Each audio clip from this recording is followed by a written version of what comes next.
did Khabib turn down this much money? Okay. And it's simple. It really is simple. Khabib is not the just a fighter. Okay. He is more than that. Okay. He's a coach. He's a leader. He's a dad. He's a son. He's all these things that matter to a whole bunch of people.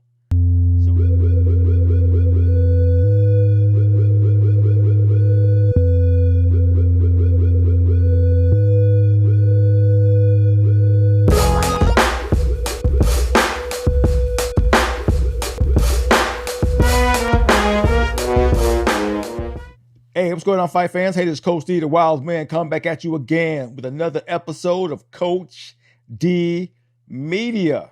Now, you know I do a Coach D Media. I talk about all things in combat sports, from the highs to the lows. All right, let's get back into it. Today, we're going to talk about Khabib Nurmagomedov refusing a high payday to come back to the UFC. So, why did he do it? Why did Khabib turn down this much money? Okay. And it's simple. It really is simple. Khabib is not just a fighter. Okay. He is more than that. Okay. He's a coach. He's a leader. He's a dad. He's a son. He's all these things that matter to a whole bunch of people. So it's bigger than just sports. For Khabib, he did what he had to do. He was in the UFC. He was under contract. But while he was in that system, he learned so much about everything that happens in the UFC. And how can a man of principle and religion continue to be a part of that system? Now, this is the world we live in, right? People got to survive. People got to make money. People got to do what they had to do. So he did what he had to do, and he took that platform, and now he's going to go ahead and do something different with it. Okay. And that's why he cannot go back to the UFC. He simply knows too much. Let's go back to when he fought Conor McGregor, one of the biggest fights in UFC history. It broke records and all that kind of good stuff, right? But look where it took Khabib. Okay. When it all got started and the match was made, the showmanship went on. Conor McGregor does what he does. He was talking all that noise at press conference, talk about Khabib, talk about his family, talk about his religion, talk about his country, talk about his management. He just crossed so many lines. And Khabib had to hold it all in because that was the business he was a part of. All right. He had to control himself. He had to act respectably. He had to do the right thing. He had to keep his cool. He had to cover so many bases to keep the respect of his family, keep the integrity of his country and his religion. He couldn't just go and do what he wanted to do until he got in that cage. And when he got in that cage, he was able to do exactly what he wanted to do, which was beat Conor McGregor, choke him out and submit him, and show the world that Conor wasn't nothing compared to Khabib, right? All that shit talking, all that discrediting and disrespect and everything he was doing to Khabib and his family and his religion and his country and all that and his managers, when it came down to it, Conor McGregor could not beat Khabib. He got submitted, right? So that was man on man. But what happened with that? Khabib was so enraged, he couldn't shut it off. What did he do? Hopped over the cage and jumped into the crowd, right? It was going to attack Dayton Danis, whatever his name is, right? Khabib wasn't done, right? On top of that, two of his boys jumped into the cage and attacked Conor McGregor. So look what Conor McGregor's disrespect did and turned a decent, respectful man into a savage. To where, look, I'm going to destroy everybody by what Conor did. Now, it was promoted by Dana White in the UFC. It was allowed. It was posted. It went live, went air. Nothing was done to stop it. Nothing. Right? So it makes for good media, makes for good TV, makes for good ratings. gets people to get butts in the seats, buy tickets to see Conor get beat. That's the American game we're in. Americans love that type of drama, right? But to the rest of the world, that's considered rude, wrong, and disrespectful. Okay? Khabib is a man of principle. He tries to be. If you listen to him talk, you listen to his interviews, he tries to live by a certain rule set that his religion says he should do, right? He's not supposed to be the character that the UFC would like us to play, like us to talk noise and talk junk and discredit other people. That's not what his religion says he should do. And I don't say I don't know everything about the Muslim religion. I do not. Okay? But I understand what he's saying. He wants to be a man of respect and principle, with a moral and religious compass that guides his behavior. The UFC does not allow for that, right? They allow to throw money at you, and they want you to do what the UFC and Dana White tells you to do, okay? So if you want to get crazy and talk noise and be disrespectful and talk about another person and his family, Dana White and the UFC is going to allow it, right? Not shut it down, regardless of what harm it does and how a person feels.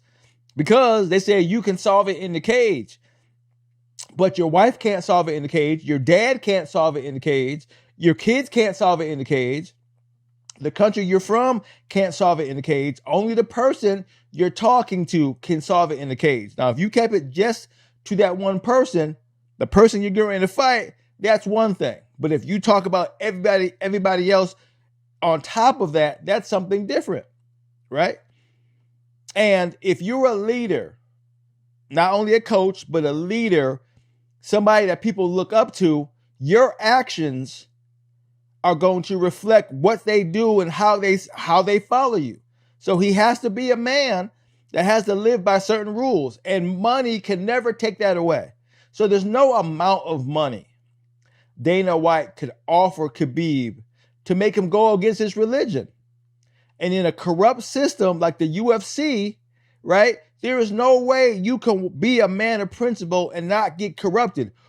Who you're in a room with, if you know you're in a room of people who has poor moral character, right, and does bad things and says bad things and creates bad environments, you're not supposed to be in that room with that person. Okay, you're supposed to excuse yourself from that room.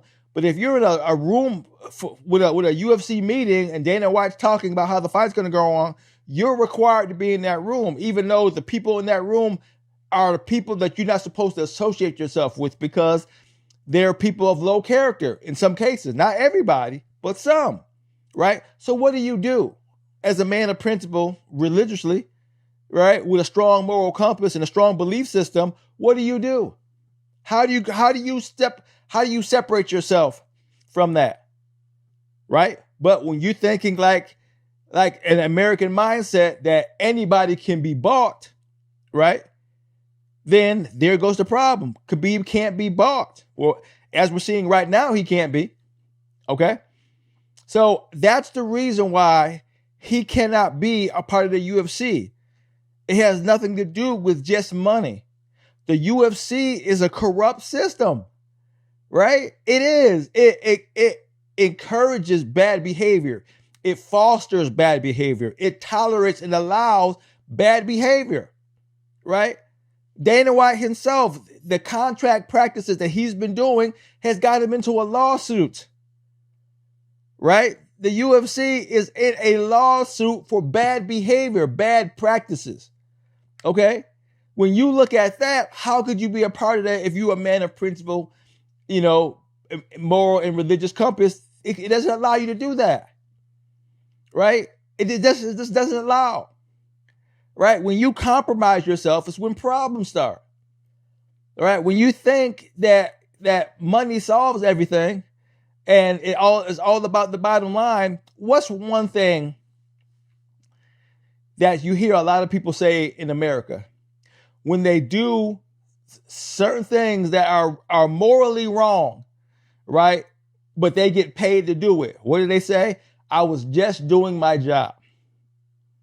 when you know your job is hurting another person. And I'm talking about fighting, not just fighting. I'm talking about across the board, right? When you do things that you know is going to cause another person harm, right? You put your morals and values aside because that's how you get paid. I am doing my job. Now, there's right and wrong, but then there's a whole bunch of gray areas. The gray areas is where you get effed up at, right? And Khabib just simply won't compromise his belief system. He simply just won't. It has nothing to do with money, right? Now, he was a young man when he joined the UFC, and his father was over him. So as long as his father was over him, his father was responsible for Khabib's behavior, right? So everything that happens fell on the dad back in the beginning years of the UFC, okay? But once his dad passed, all the things that he did fell on Khabib, and Khabib said, "I have to leave the UFC now," and he did, and he can't come back because of these things. If the UFC was a clean-cut system, it'd be different. It'd be about competition, but it's not. It's about money, and when it's all about money, bad things can happen. You see how everybody is out there running their mouths in order to get views and attention and so on and so forth. And they're not caring what they say because they say it's just words. But I've been fortunate to be a part of a program, which is Gamma UFC and Gamma Global. It's where I do international competitions and for media with fighters all around the world. So I'm privy to fighters from so many different countries. And how they treat me and the level of respect that they level me, shows that it's ingrained in them to act accordingly and respectively. You just can't act in any kind of way. It's not going to be tolerated or allowed. But in the UFC, so much of this crap can go. And it sets a bad precedent as a person who has a high religious and moral compass. It goes against your nature. You're not going to want to do it. You're not going to want to do it. It brings too much shame, not on you, but on your family, what your kids see, what your parents understand, what your religion and country understand. It could be a hard thing to swallow or tolerate. You see what I'm saying? So that's why Khabib cannot be a part of the UFC. It had nothing to do with money. Right? He just has too many responsibilities as a man who has a high religious compass. You just can't go against it. You just can't go against it. That's my take. That's my opinion on how I see it. Right? Because look what he was forced to do because of Conor. He went crazy. When you jump over the cage, jump in the crowd, you're not giving a F.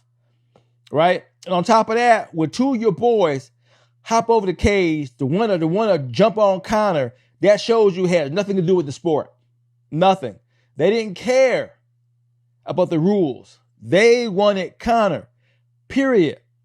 And when you push a man to that far, push men to that far, and it's condoned by everybody involved, you just can't be a part of it. That's my take. All right, that's all I got. I want to make it quick, clean, and give you my opinion on what I think was going on with Khabib and this money issue thing. He just can't. He just can't do it. Right? But we're going to see where it goes. All right, that's all I got. This is Coach D doing what I'm doing, calling it like I see it, talking my share of shit. Till you hear from me again, peace out.